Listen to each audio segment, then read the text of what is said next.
and of course made its contribution to Haiti's welfare by bringing cholera to the country. And just last week, the United Nations declared itself to be immune from any liability for the 8,000 people in Haiti who have died. These children on the screen are from a refugee camp called the Gaza refugee camp. It's in northern Jordan. I've traveled the world. I've been to a lot of places. I've been to a lot of refugee camps. Such poverty I've never seen.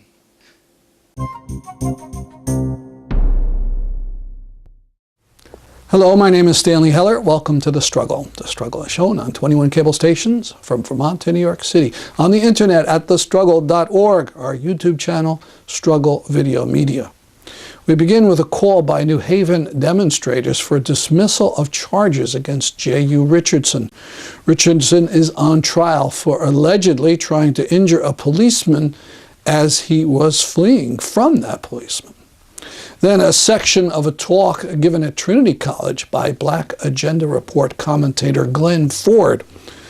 He speaks about the newest slogan for the empire, responsibility to protect, and the awful results that occurred because of it in Haiti. Then a short clip from B'Tselem about the Israeli supporter of Palestinian rights who was casually shot by an Israeli soldier. We conclude with the first part of a brilliant talk by Miko Peled. His grandfather signed the Israeli Declaration of Independence. His father was a top Israeli general. His niece was killed by a suicide bomber, yet he and his sister are fierce opponents of the Israeli government.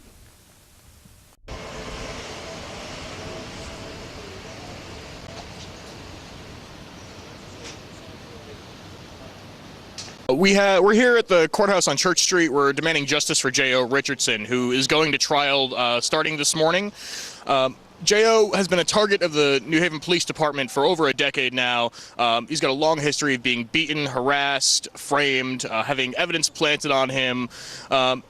And on January 16th, 2010, Jewu was shot by a New Haven police officer. The bullet was lodged inches from his chest. They took him to lockup for 4 days without medical care. Just gave him bandages and gauze to keep the to stop the blood. And now they're charging him with assaulting an officer. He's facing up to 30 years in jail after being shot. Jewu is an outspoken activist and critic of police brutality and police harassment, especially in poor and oppressed communities. We're out here to support him. In 2007, Jewu had been charged with charges related to the Billy White scandal. Billy White and his crew were, the narcotics task force, were caught up in a federal sting. They were charged with money laundering, with stealing money, with planting drugs, and a number of other things. Jewu was never given justice for the charges brought against him. And he had filed a lawsuit against the city and against the officers involved. And since then, they also, tried to target him again and again and again, stopping and frisking him in his neighborhood, and just making his life miserable. They tried to silence him January 16th, 2010. They failed. They're trying to silence him again, and we're here to make sure that they fail to silence him again. If people want to get more information on the case, they can go to justiceforjewu.com. It's Jewu. So justiceforjewu.com. My thoughts about this case is that right now this trial shouldn't be happening. Jewu Richardson was shot and nearly killed when he had his hands in submission to the police on January 16, 2010. In order to justify that shooting, they are charging him with assault on a police officer, which is a false and a fabricated charge, to ignore the fact that they nearly killed this man, again, when his hands were raised in the air in submission to the police. Jewu's also had 13 years of crimes committed against him by the New Haven Police Department, including beating him till he was unconscious in Roberto Clemente Park. He was falsely imprisoned. He filed a lawsuit to seek reconciliation, and he's never had an answer to that lawsuit. So for a man who's gone through 13 years of oppression and crimes by, the police force in the city, this case doesn't even deserve to be called to the court. I'd just like to say that J.O.'s case, although a unique case, is also a systemic problem throughout the country with the police. Police departments are never held accountable for their actions. These officers that shot J.O., some of them were involved in the New Haven Narcotics Task Force, which was found to be in a corrupt organization where a couple of the officers were actually sent to jail, sent to prison, because they were planning drugs, stealing money from drug dealers, beating people up. These, the cases that they had tried, that they were involved in, which included hundreds of victims, have never been revisited. The police department and the justice system just wants to bury that whole history of their corruption in the city.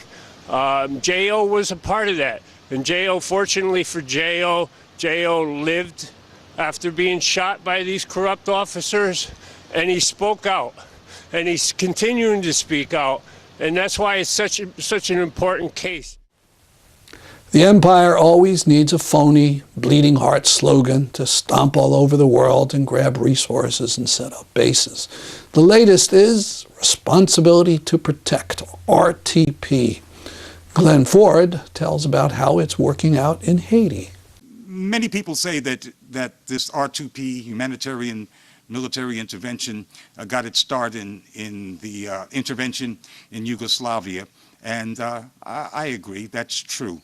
But I think that the Haitian experience is a much purer one and allows us to see the beast as it really is. In 2004, the United States overthrew the democratically elected government of Haiti under President Jean-Bertrand Aristide. It had fomented a so-called rebellion. It was more of a mercenary action for over a year with the Democratic and Republican foreign policy units contributing greatly to funneling arms and all kinds of aid to these rebels, many of them former Tonton Macoutes and terrorists who were based in the Dominican Republic. And then on cue, these rebels crossed the border from the Dominican Republic with brand new M16s distributed by the Dominican government as a conduit, and terrorized the countryside, creating what the United States called a humanitarian disaster. A disaster, of course, created by the United States. And the United States then sent in the U.S. Marines, kidnapped Jean-Bertrand Aristide, put him on a plane, and took him to a French base in the former French colony of the Central African Republic. Now, this was a blatant violation of I can't tell how many international laws. But the United States said this was the humanitarian thing to do. Haiti, as I said, its government was democratically elected. There were not even allegations that this government was carrying out any kinds of atrocities. The United States simply removed the man, placed United States Marines on Haitian soil, and then through its clout at the United Nations, through the United Nations Security Council, made Haiti into what must be described as a kind of protectorate. Now, when you're a protectorate of the world community, you're really not protected by anyone. And so Haiti's sovereignty was stolen without a whimper from the suspects that you would think would make noise, and that includes most of established Black America.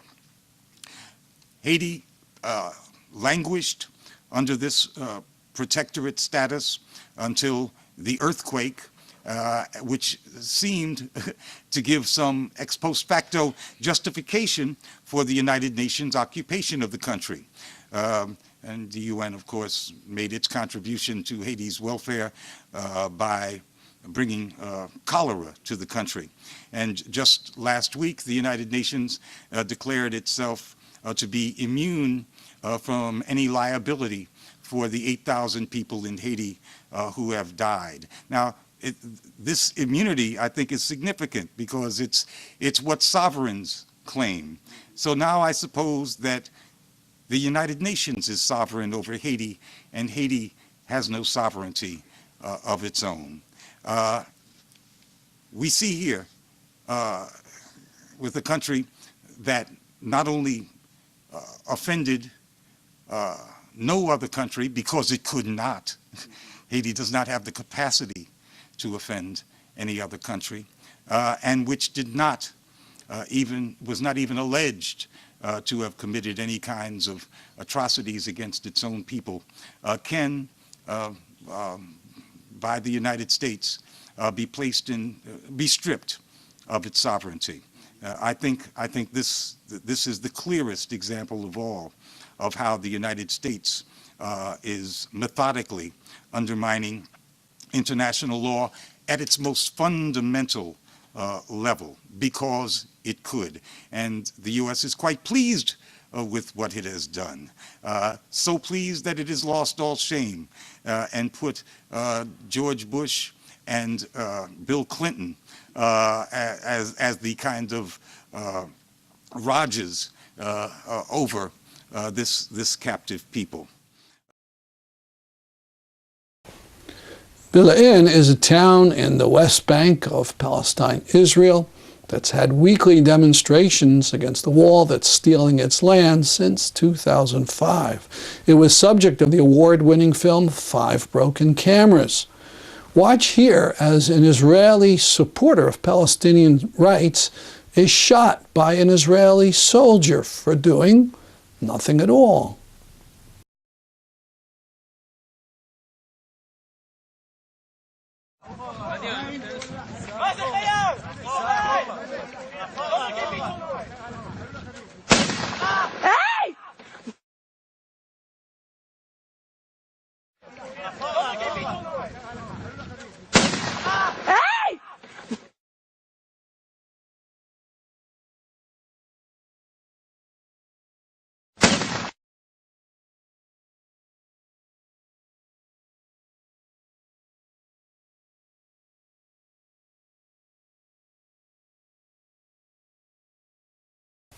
The incident took place in 2008.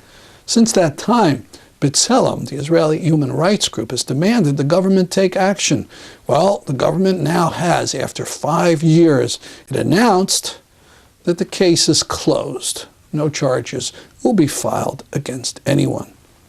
The victim here was injured, but he could have been easily killed. Since 2018, Palestinians have died after being shot with so-called rubber bullets.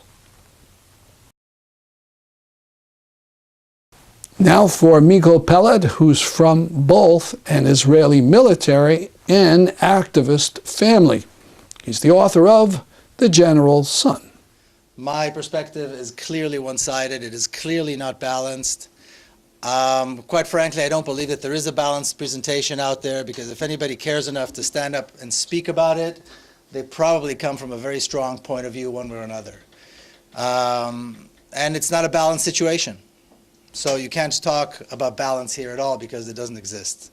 And for me, like you heard, this is a deeply personal issue as well. So, and for many people it is as well, you know, and for many people this is a very personal, and it touches nerves, and you know. So like I said, this is not a balanced presentation, and I'd like to put that out there, particularly if people here have strong feelings, you know, strong positive feelings towards Israel. My presentation is very difficult to hear, because my criticism of Israel is very, very strong. So once again, I like to put that out there so that you know this in advance. Well, I'm glad I give you hope. And I'll tell you, I think hope, without hope, really, this whole conversation is pointless. Because if there's no hope, why do we even bother? And I gave a talk about 6 months ago in front of an 8th grade class in San Diego. And in preparation for my talk, they, studied the subject and so on. And one of the things they did was they decided to take a poll among themselves to see how many of them believed that they would see peace in their lifetime. Now, 8th graders are 13 years old, okay? And they showed me the results of this poll before I began speaking. And the results of the poll were that 80% of them thought they would not see peace in their lifetime. We're talking about Israel-Palestine. So these 13 years old, based on the information that they had, came to the conclusions that they would never see peace in their lifetime. So when I came to speak to them, when I began my remarks, I told them, I'm a lot older than they are. I'm 51. And there's no doubt in my mind, there is no doubt in my mind at all that there will be peace in my lifetime. And that it's achievable, it's doable, it's realistic. And if I didn't have that kind of hope, I wouldn't be up here talking to you. Because what's the point? If there's no hope, why why knock your head against the wall? How many people here think that it's possible that they will see peace in their lifetime in Israel-Palestine? Can I see a show of hands? Okay, how many people think they won't see peace in their lifetime? Okay, it's not bad. Anybody here just not sure? Anybody on the fence? Might go either way? All right, you can't vote twice. Now, this issue gets confusing, particularly if you're not, following it day by day, because there's so much myth that has been piled onto this. And normally, if you have an argument with someone, then you agree on the basic facts, and perhaps you disagree on how to move forward, perhaps you disagree on the analysis. On this issue, the disagreement is about the actual facts. It's about the actual history. And then at some point, if you haven't been following this thing your whole life, at one point you kind of have to study yourself, put a lot of time into it, or just pick a side, which is what most people do. And in this country particularly, people tend to pick the wrong side.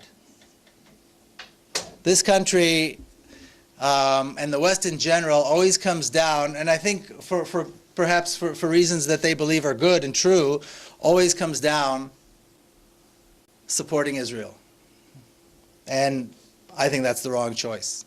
And I'll make it clear why in just a little bit. So it's like I said, but it's not surprising that there's so much confusion and so many people are not really quite clear as to how this is going to, how to approach this issue, but also that there's so little hope. Now I'll give you an example. I'll give you an example of some of the myth that exists and some of the double standards that exist that make it so difficult. The whole idea of Zionism, which is the ideology that brought about the state of Israel, was based on the notion that Jewish people have a right to go back to their historical homeland. Now, this is based on a theory that says that the Jewish people today are the descendants of the ancient Hebrews that resided in that part of the world some 2,000 to 3,000 years ago. And let's assume for a moment that this theory is true. So Zionism claimed, about 100 and so years ago, that the Jewish people, because they are the descendants of the ancient Hebrews, have a right, and the word they use is return, to return to their ancient homeland. So there's no Jewish person alive that can trace their roots back to the ancient land of Israel or to the ancient Hebrews. Yet they use the term return as though we were all just there and now we're just returning. It was just a small 2,000 to 3,000 year pause and now we're all going back. And what's amazing is that the Zionist leaders of the time, this was my grandfather's generation, were able to sell this. They were able to sell this to the powers that be, that this right exists, that they can claim this right. And I think a lot of the fact that they were successful had to do with the fact that they were white, and they were well dressed, and they were all doctors, and they knew how to drink tea, and they looked civilized, as opposed to the natives who were kind of brown and not quite fit in, not exactly fit in with the colonial powers. But there we are, and today it's perfectly acceptable to say, well, Jews have a right to live in Israel, and there's Birthright, an organization called Birthright, which takes young American kids there to show them they have this right, and so on and so forth. Now let's place right next to this theory another claim for the right of return, and this is the claim that Palestinians make to return to their homeland. Now, Palestinians left Palestine, or were forced to leave Palestine, some 65 years ago, or I should say over the last 65 years. Palestinians who were exiled 65 years ago, many of them are still alive. In other words, when they say return, they mean them personally to return. Even if they passed away, they gave their descendants, their children, their grandchildren, the deeds to their home and the keys, quite often the keys to their home, and very often those homes are still there.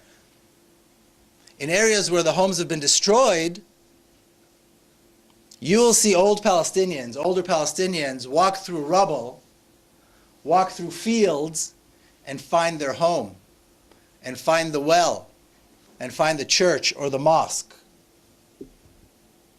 But when the right of return of Palestinians comes up for discussion, those who represent the Israeli point of view always say, no, that is out of the question. This was a long time ago, and Palestinians have to forget. So people who make their claim based on something that may or may not have happened 2,000 or 3,000 years ago are telling a people who can still remember their home and were exiled 65 years ago that they have to forget. This is a kind of double standard that's been accepted in the discourse about the issue of Palestine. And this is one of the reasons why it's so confusing. Because rationally you see that it's absurd, but when everybody says it's not absurd, everybody treats it like it's normal, then you think, well, maybe it is normal. Maybe there's something wrong with the way I'm thinking. And there are many, many examples like this one that demonstrate, and again, this is why it's so complicated. You have to sift through all of this, and you have to kind of make sense of it all. Now, the issue of Palestine, we talked about this earlier over lunch. There's so much bad news. So much bad news. It's so hard. It's so depressing. I chose to begin my remarks today with something that's I found very hopeful and remarkable. Has anybody here seen the movie Five Broken Cameras? Not enough. Not enough people. You should all. It's on Netflix. It's easy to find. It's a remarkable documentary. It's a remarkable documentary that documents the Palestinian struggle against occupation and the brutal violence that they face. Whether you agree with the Palestinian issue or don't agree with the Palestinian issue, it's a movie that has to be seen. Anyway, as you may have heard, it was nominated for an Oscar. And this is Ahmad Burnat, who made the movie. And he's the cameraman. The Five Broken Cameras are his cameras as he goes through from protest to protest. And he's from the village of Bil'in, a town of Bil'in, which is where this movement called the Popular Resistance began in 2005. And I thought this was a glorious moment. This was good news. It gave a sense of pride. I think it was a salute to the man, to his work, to the village Bil'in, where he comes from, and to the entire resistance, the Palestinian resistance, which is usually portrayed as negative, as violent, as dark, as ugly. And here we are, finally, they have an opportunity to be recognized for their honesty, for their dedication, and for their right to resist. So anyway, I just thought I'd start this off with on a positive note. But that's not to say that there aren't a lot of reasons to be saddened and depressed about this issue, because there is so much sadness. One of the coming from my background as an Israeli and from a very patriotic family, one of the things that I found hard to accept is that the Palestinians call the Israeli independence the Nakba, which means a catastrophe. So the war of 1948, which was the war after which Israel was created, which we, the Israelis, call the War of Independence, and we think it is one of the most important events in the Jewish history. The revival of the Jewish people, the creation of the Jewish state, after all, all these thousands of years, they would call it a catastrophe, that somebody would call it a catastrophe. It personally insulted me. I was personally hurt when I heard this at first. And over the years, as I met Palestinians and I became familiar with the Palestinian issue, I understood why it's considered a catastrophe. But what's important to understand is that the Palestinian catastrophe began in 1948, but it goes on to this very day. These children on the screen are from a refugee camp called the Gaza refugee camp. It's in northern Jordan. I've traveled the world. I've been to a lot of places. I've been to a lot of refugee camps. Such poverty I've never seen. People that were so destitute I have never seen. Sewage, you see that sewage running through the street. There's no running water. Forget heating. 14, 15, 13 people in a small room, which is what they call these houses, living in such poverty that they can't afford the matches to light the sticks to make a small fire for tea. Now, this is not in some remote sub-Saharan or Central Asian, spot. This is an hour's drive from Haifa, Tel Aviv, and Jerusalem. More of Miko Peled's talk on future programs or at thestruggle.org, as will be a talk given by famed climate activist Bill McGibbon, who is speaking in Hamden, Connecticut on April 18th. That's our program for today. See you next week at this time. I'm Stanley Heller, and this is The Struggle.